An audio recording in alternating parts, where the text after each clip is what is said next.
Welcome back to the Elite Agent Masterclass. We have taken a 3-month sabbatical, but we are back. We have got loads to share. Today, I'm joined by the legend from the Avenue that is Miss Holly Boylan, who heads up client experience, looks after all things operation and function, because Jack is probably on what now, Holly, is 8th holiday of the year? Yeah, probably. That lad loves a holiday, but why not? Why not? You know, he's created a successful business, so why not reap the fruits of his labor? Exactly the fruits of the freedom that it brings. But yeah, thank you for having me. Thank you for First joining me. episode back. Let's go. Absolutely. Why have we had such a long break, Holly? Because do you know what? As great as the podcast is, and we really want to build that community with fellow agents and share ideas, we just had to put some priority into our current agents and making sure that we were serving them in the best possible way. And unfortunately, the pod had to sit back for a minute, but we're back in the beginning of Q2 and let's go.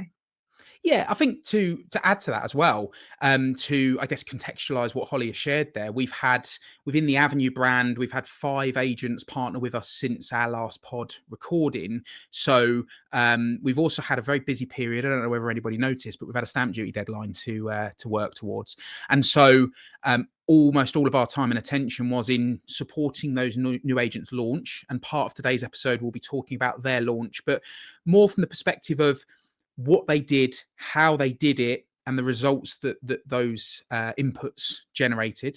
I think the other thing that's been, I guess, reason and cause for pause for us is at the Avenue, we built a media team. So Ben Robinson, who heads up our media and marketing, he'd built a really, really nice team with a couple of videographers, etc. And unfortunately, due to varying circumstances, one of them relocating, we lost our media team. So Ben was left on his own. So we had to park the pod. And we don't mind being vulnerable. Part of the team podcast and team experience is about sharing the losses as well as the wins. But we're back. Q1 was very much focused on the rebuild of the media team. We've got 2 new fantastic videographers working alongside Ben again now. We've got the 5 agents that have launched bedded in. Q2 sees 3 new agents ready to onboard across April and May, with lots of other conversations going on. So it's very busy. Where should we start, Holly? Well, I think, yeah, you've just actually reminded me how busy it has been since our last episode. I think a good place to start, James, is obviously the deadlines, today formally. So it'd be We're interesting to see. recording, just for those listening in, we're recording on the 31st of March. Yeah, good shout, because it won't be out today. But I think I'm generally interested in how agents are feeling at the moment, because obviously there's been a lot of push and slave over these deadlines, but are they thinking that it's going to continue? Because so far in the Avenue, we're seeing that this momentum is still going to keep going, but I'm wondering what people's thoughts are. It's a really great question, actually, because I think I've certainly seen, I don't know about you, but I've seen it across LinkedIn and Facebook in various community groups, estate agency community groups and what have you, where there's lots of people questioning, is everybody's pipeline going to get absolutely rinsed by today? So are they actually going to have any cash flow running into Q2 and Q3, in fact? And I think it's an interesting topic. And I suppose the horse has bolted if anyone is in that position, because it's the 31st. You're going into Q2. As with the way the market has been for the last couple of years, what is in your pipeline going into Q2 really is all that's going to feed you in Q2, isn't it? Apart from the odd deal, because most transactions are taking 3 months or more. But I think reflecting on the Avenue, I was looking at the stats this morning, looking at the data, because data leads all of our decisions now. And I'm really confident and comfortable with where we're at going into Q2. It's a good spot to be in, definitely. I think that, the nature of self-employed agents, obviously within the network, is they do really understand that what they do now is affecting them in 3 months plus time. So there's always a momentum kept around that prospecting, especially obviously if we're then thinking it back, the back end of last year, near the Christmas period. Usually that is when agents potentially wind down, but it's great to see that our agents absolutely did not do that, and they've obviously equipped themselves ready for Q2, because they would have been aware at that point that obviously the pipeline was majority. Everyone was going to have a want and desire to move by today. Absolutely. And I think just to, again, add some context to what we're saying there, when I'm looking at the data, it's like, great, we've had a unbelievable record month of exchanges, which again has been artificially controlled. But when I look at the amount of instructions that we've had during the month of March, when I look at the number of offers we're receiving on stock across the brokerage, when I look at the number of sales we're agreeing, even looking at the number of forward book market appraisals we've got, all of them are high, which to me is a really good leading indicator that as a brokerage, we're well positioned to go into Q2, because there is not a chance that anyone coming into March was listing their house with the expectation that they could get through by the end of the month. So there's clearly a mindset in the marketplace from the public where it's like, okay, cool. I haven't saved a couple of grand on stamp duty, but I still have a desire to move. And I've got a bit of a thought around why I believe that might be. But what are your thoughts to it, Els? I think it's really interesting to see how to agents it can really affect what we think the public are going to do in the market. But there's always the similar talk around election times, for example. But if you actually look at the data behind it, the public are just moving as normal when they want to move and when's right for them. Because we always advise a client, don't we, on the living room sofa, when's the best time to list my house? Well, it's the best time when you are ready, but there is seasonal factors in play. And what you just said there, I've really clung on to about, the deadline and the momentum for today has sort of been artificially created. But what's to say that agents can't have more a hand in that with normal times and normal deadlines that obviously are not pressure in the system? But it's a conversation me and you had the other day about, creating a deadline of your transaction when you put the offer together and kind of making sure everyone's working towards that deadline. Obviously, you can only act with what you've got, depending on chains and other, third party circumstances you weren't anticipating. But if you could do that with every deal, I was just thinking you'd be in much better position to forecast your whole year and actually the quarter that you're going into. I totally agree. The conversation that we had was very much around, okay, what can we learn from the amount of activity that we've seen in March with exchanges being, let's be real, they've been forced through by clients. And again, let's be really, really candid here. People aren't, in the grand scheme of moving house, in the grand scheme of the types of properties that we sell, they aren't saving tens of thousands of pounds by getting it through by today. So it's an art, and in the grand scheme of a house move, putting a few grand on the mortgage isn't a significant drain on the types of clients that we're selling homes for. Yet this artificial deadline has created such chaos around people being like, it has to happen. I'm like, you're saving a few grand. Like, I don't want to sound flippant, but a few grand on a 500-600 grand mortgage is literally pennies per month over a 25-year term. So that led us to the conversation of, okay, the learning here is when we package a deal together, if we coach the partners and the partners start to coach their clients and educate their clients around creating deadlines to keep everybody accountable, and both buyer and seller are aligned in, okay, cool, we've just agreed a sale, a purchase, and we have agreed that we want to move by the middle of May. And what has to happen in order for that to be true? Well, we need to stay on top of our conveyancing representatives in order to make sure that they've got what they need from us. We need to act at speed as well, so that we're filling out the paperwork, because it's not all on the conveyancers. There's no way that the blame can lie at their door. There's going to be client blame, in my opinion, in that there are some clients that, and this probably comes back to agents and conveyancers taking responsibility, but there are some clients that are just very slow at completing paperwork. They don't make it a priority. But there's a part of me that thinks, is it the client, or is it just a lack of understanding, a lack of clarity, a lack of education from the agent saying, right, this is what's going to happen once we've agreed the sale. You need to do A, B, and C in order to be ready for the next step. 100%. And I think that, there's often a lot of throwing stones between estate agents towards conveyancers in the process, and sometimes how long deals can take to go through. But realistically, I completely agree. If the agent would take some time at the start, really set the client up expectations, get your solicitor instructed before you agree the offer, so you're completely ready. Filling out your pack before you even agree an offer, so you're ready and waiting. But just to really educate the client, and as soon as you get a request from your solicitor, please make that a priority, because they will work on how it comes back in on a case file basis. So if you want this transaction to go through within the deadline we've discussed, or as soon as possible, because let's face it, no one ever says, you've moved me too quick, I'm moving too quick, I want to be slower. So they Yeah. just need to understand that how they act is then going to be a mirror of how the deal takes to go through, how long it takes to go through. Yeah, I'm excited by what the deadline has taught us. It's, I suppose, shone a light on things that a lot of us were already doing, but it's also shone a light on, okay, let's just make this standard. So yeah, I'm excited by what you and I are building together around the new coaching that we're bringing in for the partners, around putting certain things in place in the transaction to speed things up. So I'm excited by that. I think that we can bring the transaction times down significantly. What else have we seen over the period, Hulse?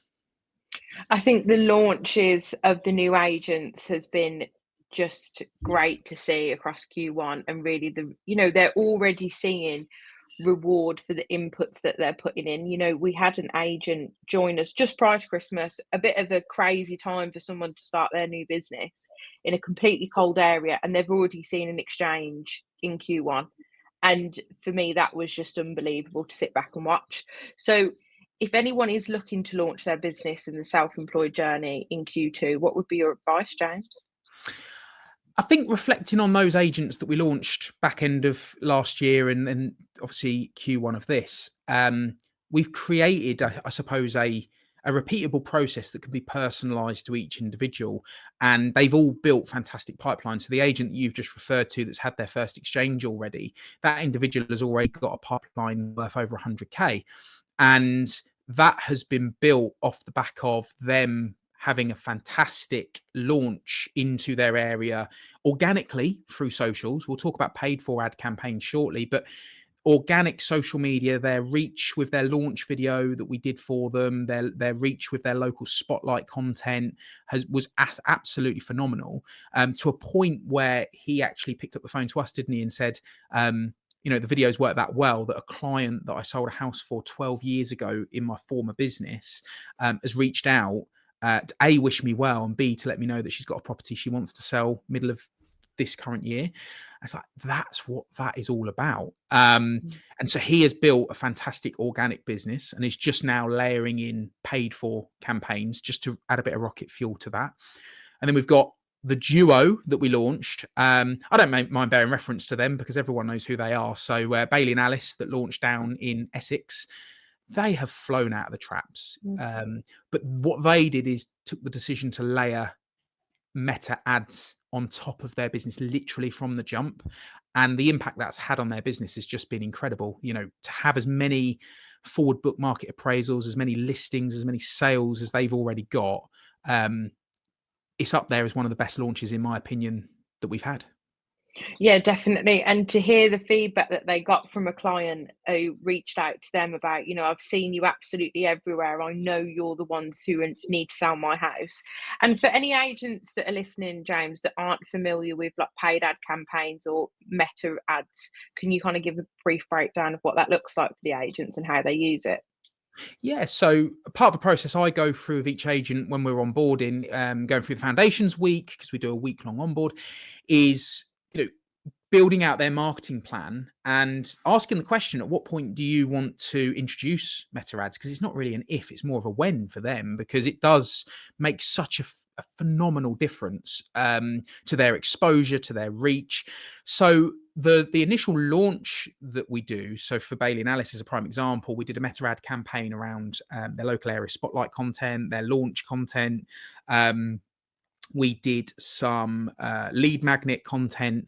But each of those come with different criteria. So for anyone that is familiar with meta ads, you can have multiple different campaign types and ad sets and all this really funky, cool stuff. Well, I think it's funky and cool because I'm a bit of a nerd when it comes to learning new marketing.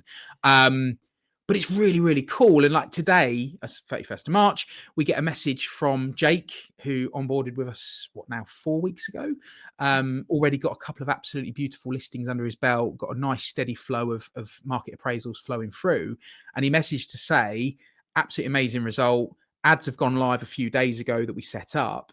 And I've already had a chap reach out who wants to book a viewing on one of my properties, but has also invited me out to come and appraise his property off the back of my meta ad. And like, that's a massive win. A 1.2 million pound valuation off the back of £18 spend on meta. I mean, who wouldn't spend 18 quid to get a 1.2 million pound vow? Someone who was delusional potentially, but it's great to see that it's also drawing them in and whittling down to their actual ideal customers. Because I think when people get an idea about ads or paid advertising in their business, there's a bit of an opinion sometimes because they haven't experienced what that can actually look like, that it's just going to be a load of dead leads, incorrect phone numbers, and just real nonsense that drains you in your admin support going through those leads. So it's interesting to see how you're already managing to whittle it down to their ideal customers. Yeah, I think there's a bit of testing that has to go on, because there's going to be geographic and demographic nuances from one part of the UK to another. So we have tested different things, but there are certain marketing campaigns, if you like, that we can roll out that are pretty universal. And yeah, I think even if we looked at it from the point of view of exposure, Bailey and Alice is a really, really good example. They launched their business at the beginning of December, which traditionally is a quiet month, right? Most people are aiming to move during December, not put the house on the market. They're planning to go on in January typically. But we went, do you know what? If everyone else is zigging, let's zag, let's see, let's test it. And Bailey and Alice were on board with that. And so we built this ad campaign. And by the way, for anyone listening in, self-employed estate agency is very much about how you manage your cash flow in the first year. That's really important that I get that across. So for anyone that is self-employed already or that is venturing down that pathway, I don't want to make it sound like this is a throwaway statement where it's like, oh, we spent hundreds of pounds. And it literally, I sound a little bit like I'm raising money for like gift aid or what have you, but you can spend literally as little as £1 a day if your campaign and your ad set targeting is set up properly. And for them, that's exactly what we did in December. And I looked at their analytics at the beginning of January, and their campaigns, bearing in mind how little they had spent, their campaigns had reached over 250,000 local eyeballs. I mean, to spend what they spent, I don't think they spent more than 80 quid during a Christmas period, which, again, for context, December is quite hard to run ads because there are so many big companies running ads through Christmas for Boxing Day marketing campaigns, and there's more money spent during December than pretty much any other time of year for ads generally. So to be able to get that much exposure for that little spend at that period in the year was just mega, and it's really set the foundation for what's happening for their business now. Well, yeah, because it's something that we've always gone through with the agents, isn't it? At first, it's not about, the perfectionism and making sure you do everything the way that you eventually want it to do. But the first parts of your journey is just getting people to know who you are and that you're an estate agent in the area. And I think that that's where most new agents launching get swept up and forget. Because if they don't know who you are, it doesn't matter what your offering is or what you do for them. They need to know who you are first. Yeah, So that's a 100%. great way that they've launched their name and business into the area, just to get it on radar. You also made a good point there, Holes, just before that as well, where you were talking about filtering their ideal client. And I think you're absolutely right. Marketing is about a funnel: know, like, trust. When they trust you at the bottom of the funnel, that's when they engage. And I think the point you make there is really, really true. Some of the content we put out is very specific to the type of audience that we want to talk to. So again, one thing I would urge anyone that's listening to this that is considering running ads or is, think about the message, think about who it is you're trying to attract. Just putting any old tosh out there with a random message on there that you're an estate agent, and you are liable to burn through a lot of cash unless you really think about who you want to put it in front of and the journey that you want them to go on. We've got this theme, haven't we, so far this year, that we'll talk about some form of marketing or some form of process, and then what's my typical question, Holes? Then what? I'm Just always 2 asking words. them what. It's literally 2 words every time. Then what? That's happened. Then what? That's happened next. Okay, then what? Until we get to a point where we're like, there is no more then what's. It's like, okay, they've gone from beginning of funnel to instructed. That's the then what completed, right? Yeah, and I'm so glad you touched on that, because that's definitely a good way to think about everything in your business as an estate agent. You know, if you want to sit there and think, I really want to improve my conversion rate in the next quarter, and that's one of your, you know, big rocks or goals for the quarter. It's about using the then what analogy, isn't it? Unpicking what exactly happens at the moment, and then kind of looking where are you kind of missing touch points or holes, and then you can put them in so it forms the process. I'm so sorry about that little break in proceedings from my end there. Yeah, thanks. The Wi-Fi has jumped back in then. It looks like we're back in the game. I do apologise. Where were we, Holly? Oh, we was just talking about the then what analogy, and I was just saying that if, you know, agents have goals in their business for the next quarter, say they want to improve conversion rate because they're identifying that there's a pool of valuations that they are losing, so they want to bridge that gap. That's the exact way to start, isn't it? You know, identify what steps you go through now, and then mirror that to what steps would you like to add in that could improve that or make a difference, and then understanding then what happens after each step, and change one thing at a time and monitor it across the quarter. I've got two questions for you off the back of that point, Holly. Go The ahead. first one, the first one is, surely if you're losing a lot of listings, just drop your fee. Never, never, Okay, bit of a never. facetious, loaded comment on my part because, yeah, Definitely. but most would. Mhm. Secondly, do you think that that many people out there are measuring their businesses that closely?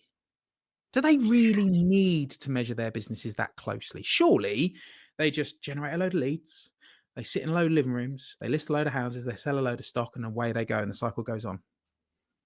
Well, I think that a lot of agents will be sat out there not measuring their business and just kind of waiting for things to happen and following up with the clients where they've got a vibe that they're going to get the instruction. A Because gut I feeling. say, yeah, exactly. Because I say that because that's what they're relying on without a lack of process in their business. They're relying on feelings, thoughts, and remembering things.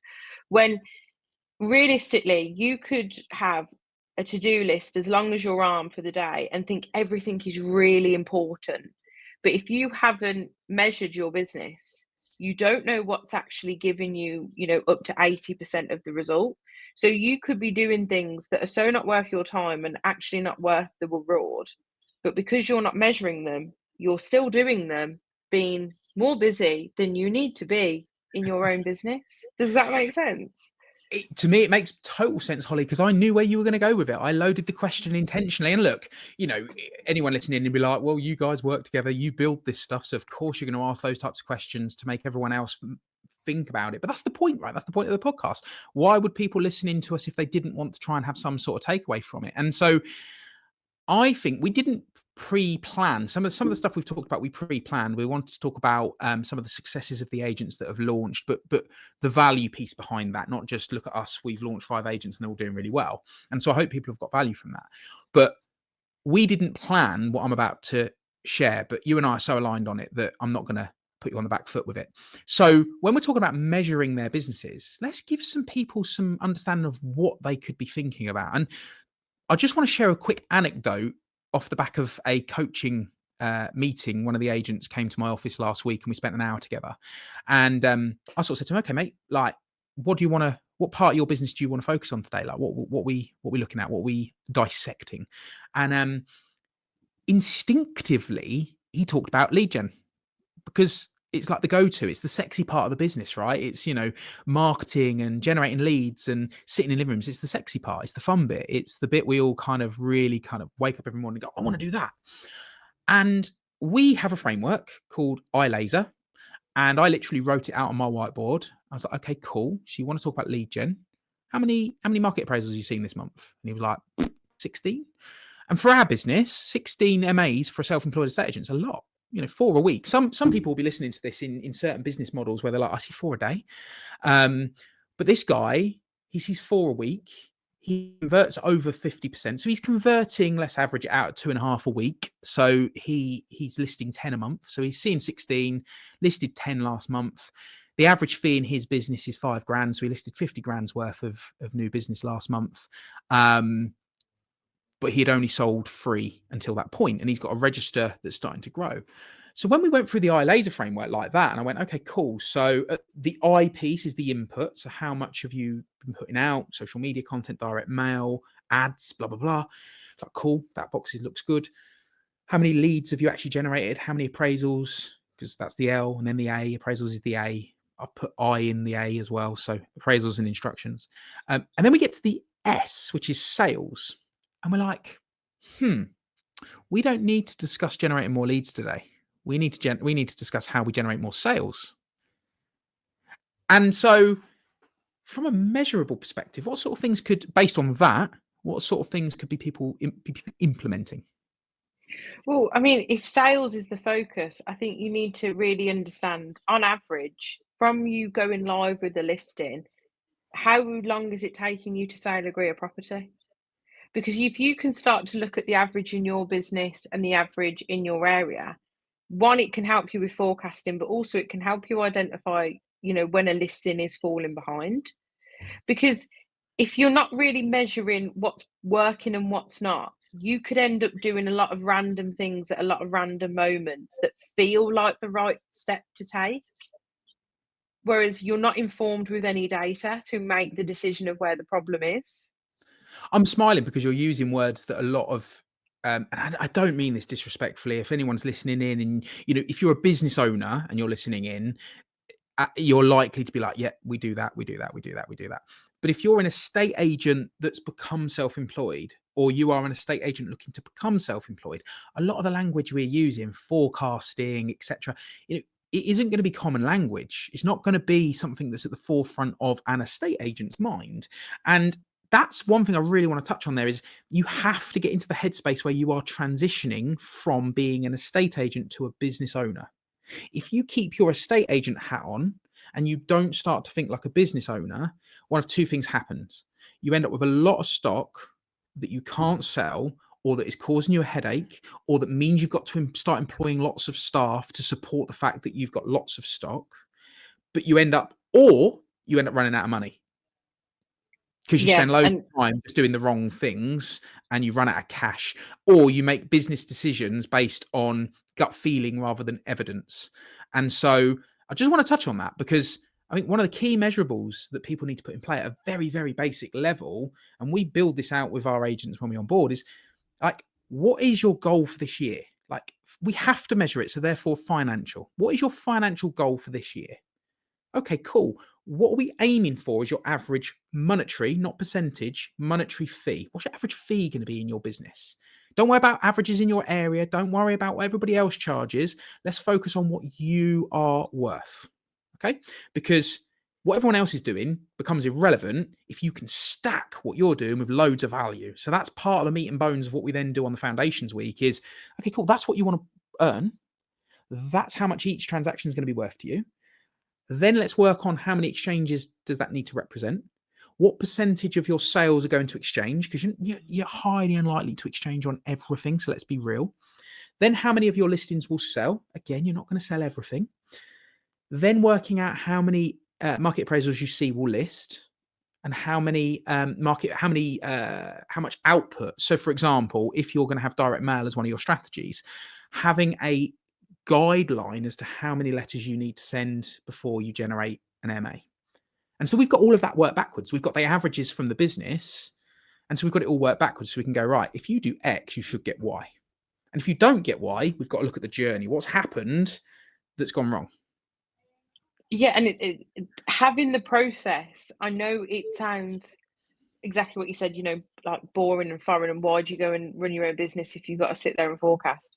But having that process brings you so much freedom in your own business, because if we then, I see you do that exercise with the agents all the time, and quite often it's if they generate one valuation a week, if everything rings true, they should be on track to their goal. Yeah. Usually it's about As one or long as two valuations a week. That's the thing, isn't it? We've got it as a very simple Google Doc, and it's like, okay, so you've got 7 or 8 numbers that are on this sheet. It's very clear, very concise. You've got 7 or 8 numbers on there, but the only 2 that you've really got to focus on are the number of MAs, valuations, market appraisals that you're seeing per week, and your average fee. Because as long as everything else, like you've just said, remains true, then they're the only two numbers. Make sure your average fee stays there and make sure you're seeing this many MAs a week. And then it's like, okay, cool, got that locked in. What have I got to do to get one MA a week, which is generally the average, give or take. Most people want to earn six figures, venture in six figures year one and then press on from there. So in that year one, which is a lot of what team is built around, is how people can get off the ground, like one MA a week, average fee of X. Can we do that? Yeah, let's work backwards. Exactly, and it gives them so much freedom just to relax in doing the consistent activities and knowing if they hit that small, simple number each week, that they're on track to the big goal at the end of the year. And I will say at this point, if you are, whether you're listening or you're watching, if you're listening on Spotify or Apple, there is the option to send us a text. So just send the word template, whatever platform you're on, comment it if it's on YouTube, if you're watching this on LinkedIn, Instagram, Facebook, wherever you're consuming this content, just drop the word template and I'll drop you the template that we use with our agents. It's very simple, very easy. It gives real clarity. And I think the big thing that I must say to anyone listening into this, that is, I am, we talk about disc profile a lot, don't we, Holes? I am an I. So I like to lead with influence. I want to inspire, but I'm also very creative, visionary, whatever. And so structure, typically to people like me, is like the Antichrist. And so I just want to be clear with anyone listening in. If you don't think you're structured, if you don't think you can follow structures and processes and templates and what have you, you haven't met me, because I used to be the world's worst at stuff like this. I used to wing a lot and was very reliant on my I profile, that I could convince people and that people warmed to my personality and trusted me and all of this sort of stuff.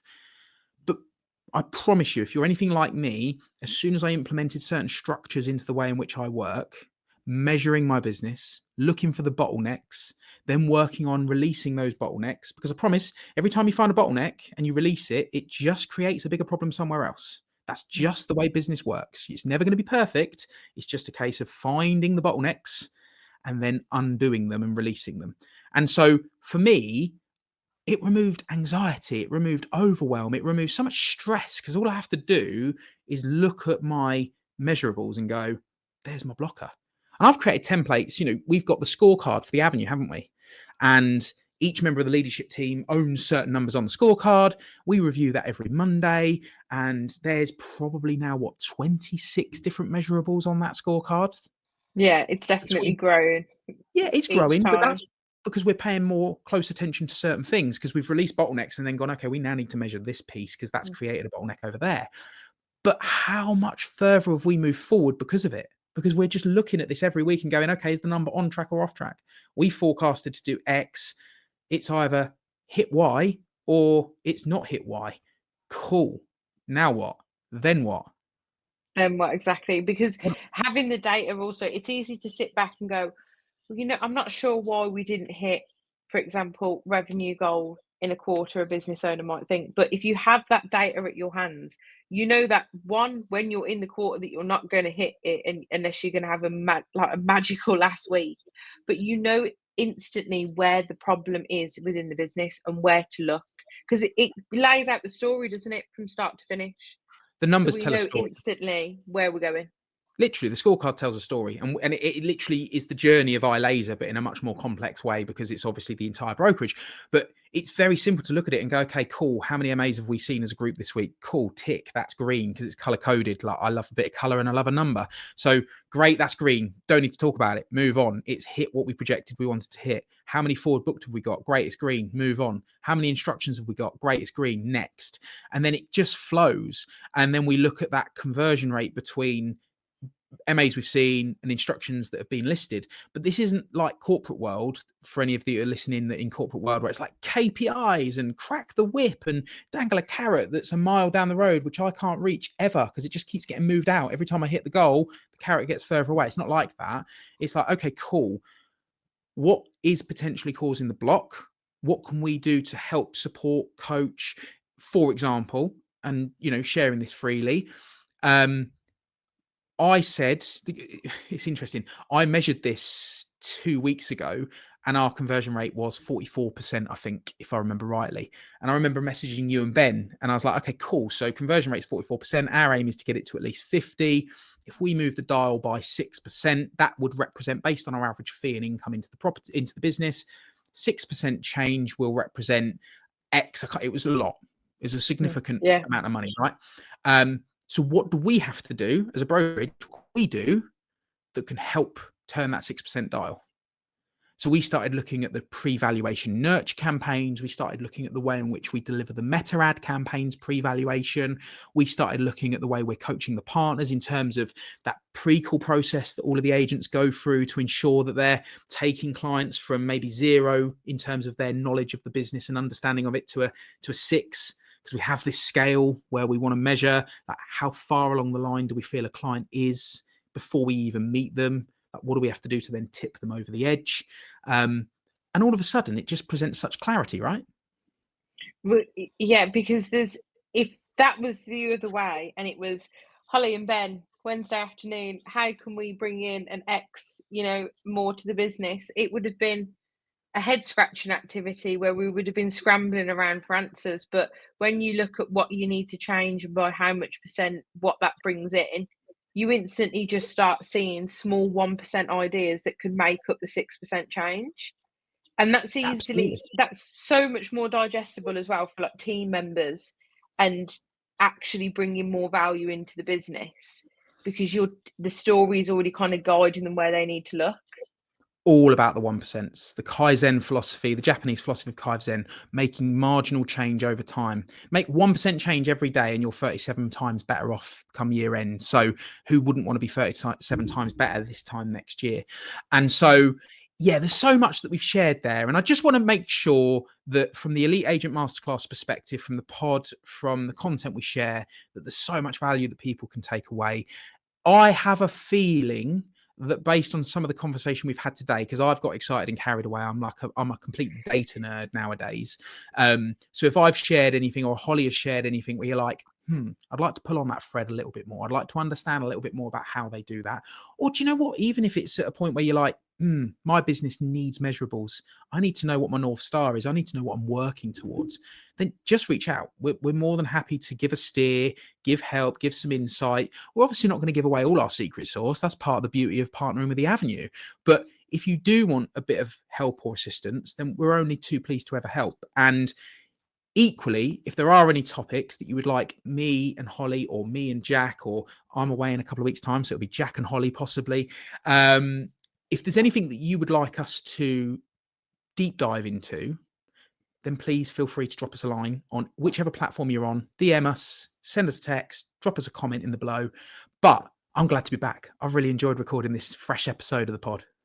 Yeah, definitely. We're back and we're ready, but some suggestions of what the audience want to hear would be great, because I'm always especially when we talk about process, it's great to see the collaboration amongst the agents and actually use one another for, innovation in the industry. So definitely hit us up. Absolutely. Well, we'll get this out, and we'll look forward to starting to get feedback. I've had so many comments over the last couple of months of when's the next episode of the pod coming out? Why have you stopped recording? So for those of you that kept asking, we're back. And until next week, have an awesome week, and we look forward to speaking to you again soon. See you later, everyone.